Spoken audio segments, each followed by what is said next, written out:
Bonjour, je m'appelle Jean-Max Méjean et je vous propose aujourd'hui une petite promenade dans l'univers du cinéma. Mais je vous rassure tout de suite, il ne s'agit pas de parler d'une question philosophique ou cinématographique. Non, je vous propose de découvrir la librairie du cinéma du Panthéon et de rencontrer Olivier Pourriol, qui nous attend d'ailleurs.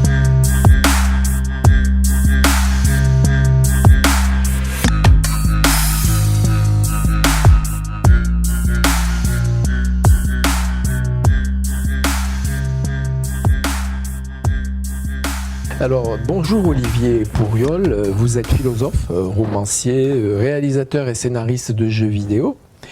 Vous êtes à l'origine de Cinéphilo, au MK2 Bibliothèque. Vous êtes évidemment auteur de plusieurs ouvrages, dont Éloge du mauvais geste, qui a été adapté au théâtre. Cinéphilo, les plus belles questions de philosophie sur grand écran, et également un roman policier, un polar, Une fille, un flingue, hein, c'est ça? C'est ça. Donc j'aimerais, puisque vous avez écrit Cinéphilo, les plus belles questions de la philosophie sur grand écran, vous poser à mon tour une question justement. Qu'est-ce que pour vous le remake? Faire un remake, ça a l'avantage de compter sur quelque chose qui a déjà eu du succès, en général. Bon, c'est une entreprise délicate, le remake, parce que ça veut dire rentrer dans les chaussures de quelqu'un d'autre. Ça peut avoir du sens quand c'est à une très très longue distance, c'est-à-dire quand il y a vraiment des dizaines d'années d'écart, 50 ans, 60 ans, là, je trouve que le remake a son sens, a sa beauté. Il y a l'idée de rendre disponible pour un public comment dire, contemporain des belles histoires disparues, parce que hélas le cinéma... l'industrie du cinéma est ainsi faite que les chefs-d'œuvre vieillissent mal, alors que c'est l'inverse en peinture. Le cinéma, hélas, un chef-d'œuvre peut être caduc à cause de son format, à cause de son rythme. Donc là, le remake peut avoir un sens. Et après, ce que je trouve intéressant, c'est que et cette phrase de Serge Danet qui m'a toujours beaucoup touché, dit que on ne regarde pas les films, ils nous regardent et ils nous regardent vieillir souvent. Et moi j'aime bien faire cette expérience de revoir le film qui m'a touché quand j'avais 15 ans, 16 ans, 17 ans, de le revoir à 10 ans d'écart, 20 ans d'écart, de voir si c'est lui qui a vieilli ou si c'est moi, et de voir ce qu'il me raconte, de voir il me montre ce que je n'ai pas vu aussi. Et je trouve que le remake, c'est comme si on avait deux angles sur la même histoire. Il y a un homme que j'aimais beaucoup qui s'appelait Jean Lescure, qui est un des fondateurs de l'AFK, l'association des cinémas d'art et d'essai, fondateur de l'Oulipo aussi, et qui a disparu il y a quelques années. Et il me disait, il parlait du problème de l'adaptation, lui c'est un peu différent, mais il me disait quand on veut adapter un livre, il ne faut pas adapter le livre, il faut revenir aux faits, au fait. Voilà. Quels sont les faits qui ont fait naître le livre? Il faut repartir de ça. Donc, on n'adapte pas le livre, on essaye de remonter à l'histoire et on invente un nouveau récit, une nouvelle forme. Donc je pense que les bons remakes remontent à l'histoire qui a fait naître le récit sous une forme et se demandent comment le faire. Puis sinon, il y a ce qu'on pourrait appeler les remakes économiques, c'est-à-dire quand un film marche bien en Europe, les Américains, comme les acteurs européens ne sont pas connus en Amérique, rachètent les droits et refont. Est-ce que c'est un remake? Alors oui, c'est un vrai remake au sens, mais ça marque une domination linguistique et économique.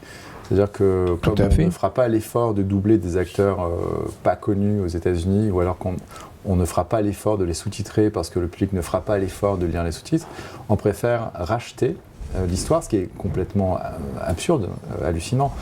Et Jean-Claude Carrière disait des choses très, très justes là-dessus, très belles et très simples. C'est qu'un objet, pour atteindre une forme d'universalité, doit rester local.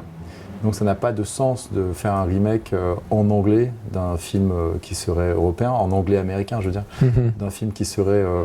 voilà, il faut faire l'effort de le sous-titrer, il faut faire l'effort de le voir dans son identité d'origine. Vous pensez que c'est une question de traduction? Moi je pensais que c'était une question d'acteurs que le public américain n'irait pas voir. Par exemple, 3 hommes et un couffin de Colin Serrault.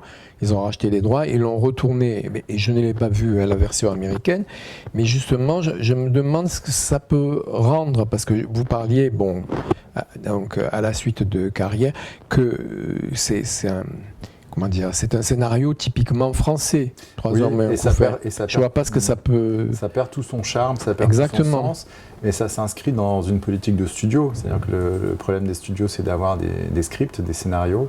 Et l'idée que le cinéma européen leur offre des scénarios qui ont fait leurs preuves, parce qu'ils sont passés au moins une fois, ils ont passé au moins une fois l'épreuve de la production et du grand écran, fait que ça leur donne une idée quand ils n'en ont pas. En fait, c'est plutôt un signe de pauvreté. Après, il y a l'admiration. Je sais que Soderbergh, par admiration pour Tarkovsky, a fait un remake de Solaris. Et c'est très intéressant de voir les deux, parce qu'on voit qu'il y a quelque chose de profond. Il y a une mélancolie vraiment désespérée chez Tarkovsky qui rend ce film sublime.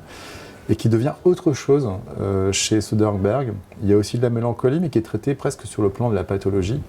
Et j'ai bien aimé le film de Soderbergh. Il se trouve que dans l'ordre, je l'ai vu en premier. Et je suis remonté à l'œuvre dont il faisait le remake. Et j'ai trouvé l'œuvre de Tarkovsky infiniment supérieure, à tout point de vue.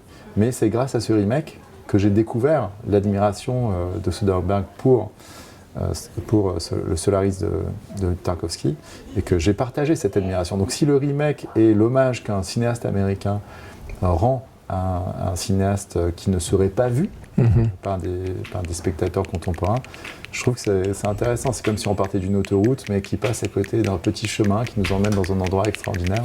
Donc le remake, dans ce sens-là, j'aime bien l'idée qu'il faut le remonter.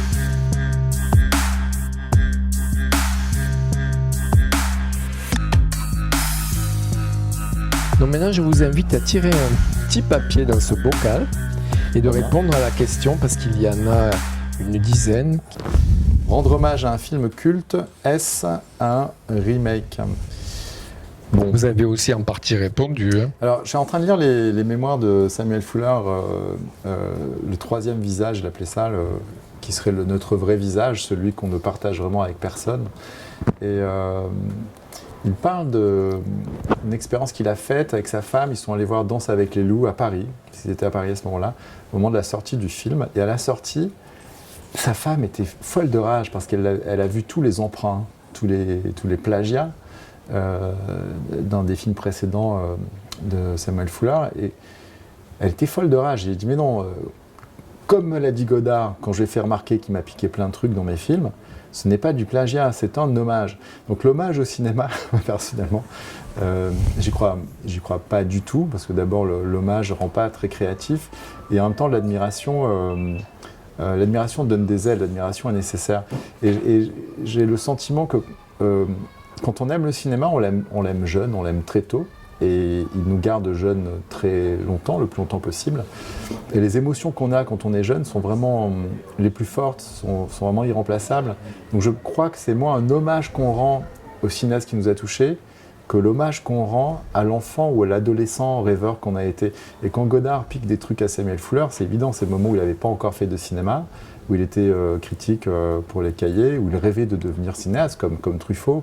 Et toute cette inspiration, tout ce vol, quand on est enfant, en fait, ça n'a pas de sens. Le mot de plagiat, on rêve à l'intérieur des images de quelqu'un d'autre, et on emprunte ces images pour faire sa propre rêverie.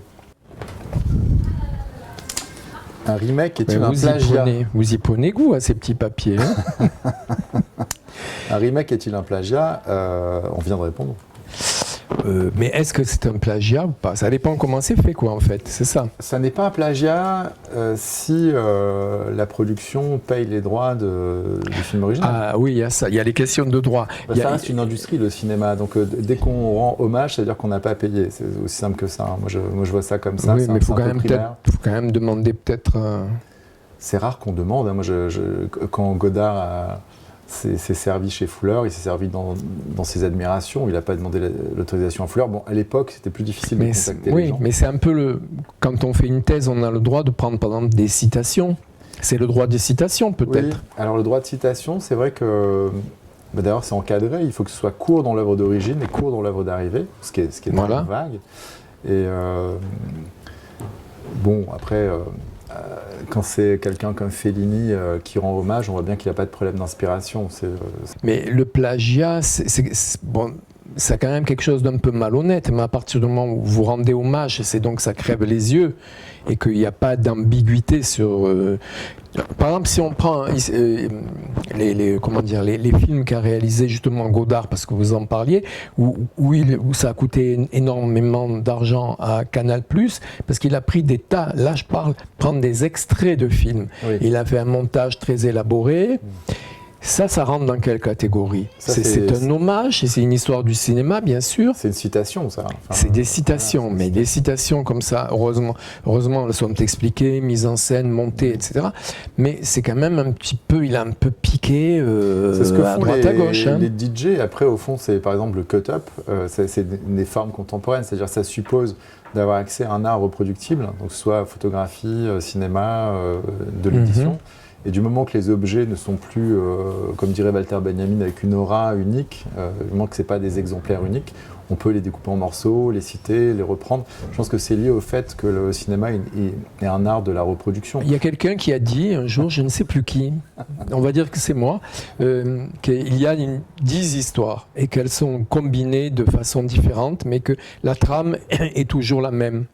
Bah c'est vrai, en fait, c'est une histoire d'amour avec un happy end ou sans. Enfin, c'est comme des puzzles, on assemble pour faire une histoire. C'est comme la musique, on se demande, avec ces quelques notes qui sont sur une portée, comment on arrive à faire ces milliards de musiques, en fait. Et comment, avec 3 idées, on arrive à faire des millions de films. Jean Lescure, dont je vous parlais tout à l'heure, me disait qu'il n'y avait que deux genres d'histoire. Ah, mais il n'y en a que 2. Oui. Mais alors, il disait il y a l'Iliade et l'Odyssée.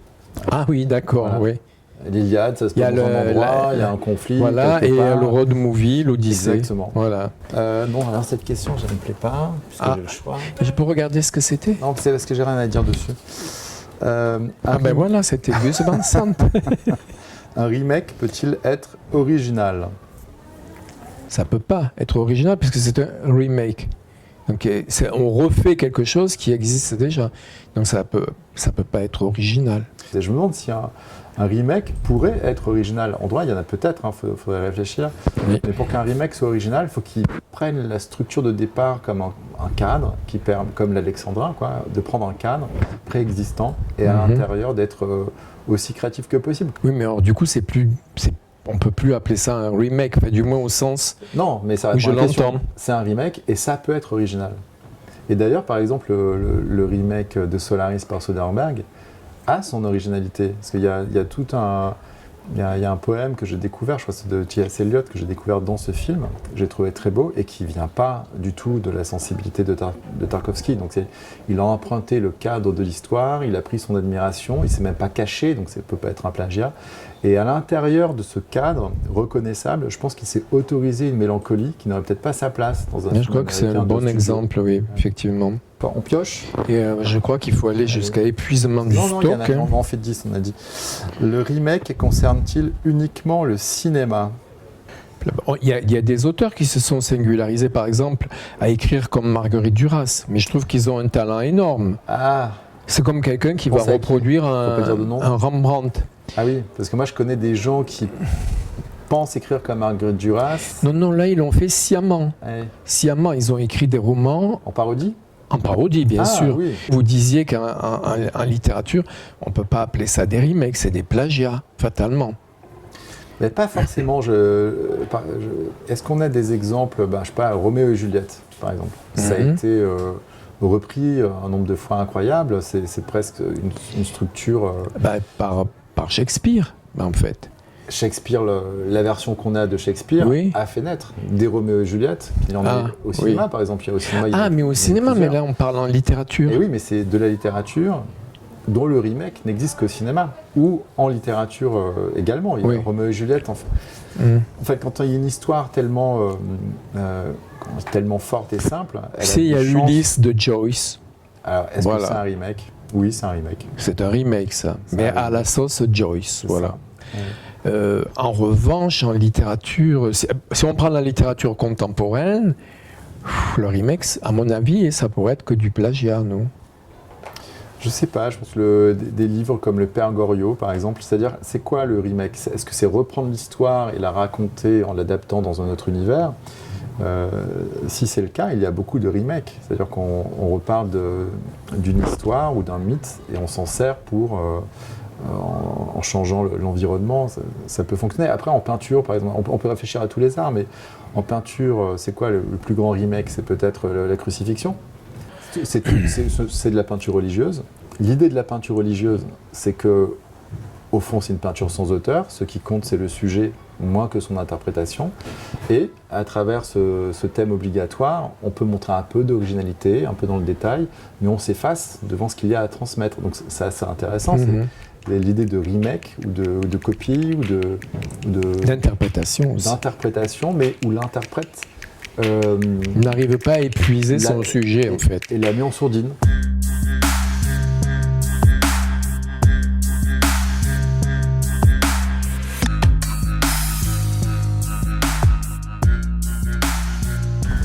Alors ça, c'est très très beau. Marilyn Monroe, fragment. Ce sont ses poèmes, c'est ça? Il y a un peu de tout. Il y a des morceaux de ses carnets. Voilà, et je trouve le livre magnifique. D'abord, c'est un bel objet. Et on découvre le troisième visage de Marilyn Monroe, celui que personne ne connaît. Et c'est pas simplement ses doutes, c'est vraiment une poésie en anglais. Parce que je trouve extraordinaire, c'est qu'ils ont gardé ses ratures dans ce livre. Et que ces ratures en disent presque autant que ce qu'elle écrit. Voilà. Et puis ils ont gardé aussi la disposition. Là, on voit un peu comme ça les mots qui sont barrés, ceux qui sont gardés, ceux qui sont incertains. Et c'est très très beau.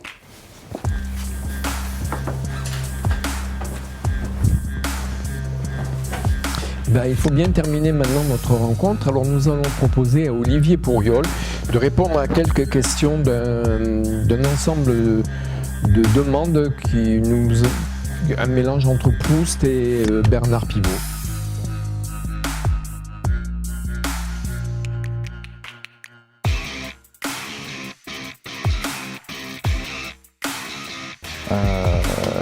Le fanfaron de Dino Risi.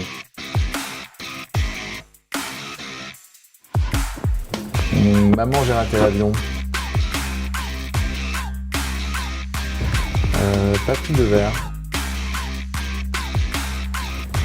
Le personnage que joue Trintignant dans Le fanfaron de Dino Risi.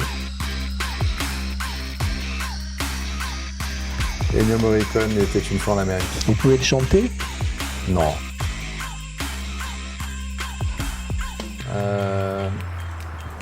Il y en a. Il y en a? Il y en a. Alors, je n'ai pas de table de chevet, mais j'aime bien ce film, La 7e obsession, Positive. J'ai quelques cahiers aussi. Mais plus je lis sur le cinéma, plus j'aime lire les autobiographies de réalisateurs. Claudia.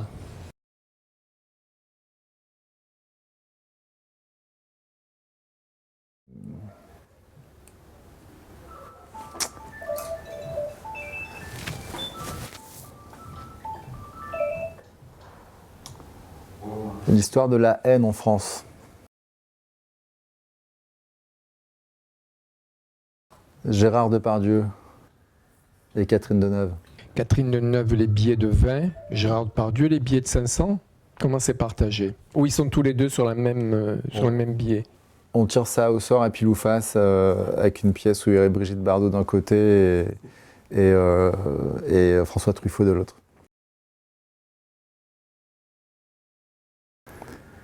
J'étais né quand même après, donc je ne peux pas en être nostalgique, mais je suis nostalgique de la télé en noir et blanc de mes parents sur laquelle je voyais des films dont j'ignore encore s'ils étaient en couleur ou pas.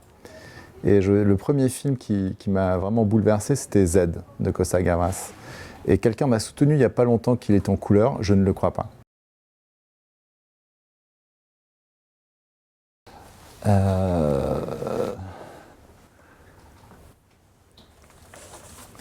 Blade Runner. Maintenant, Et la l'espace. question qui tue, est-ce que Dieu aime le cinéma? Dieu, quand même, le premier producteur. En tout cas, alors le problème, c'est que maintenant, il a des studios concurrents. Et je pense qu'il aime le cinéma parce que c'est le seul endroit où il ne sait pas comment ça finit. Alors, actualité, disons future. Là, je suis en train de finir le scénario d'une bande dessinée sur Socrate qui sortira au mois de septembre 2022 aux éditions des Arènes. Et j'ai coécrit un film qui s'appelle Pour la France de Rachid Ami qui va sortir dans les mois qui viennent et dont le tournage vient de se terminer.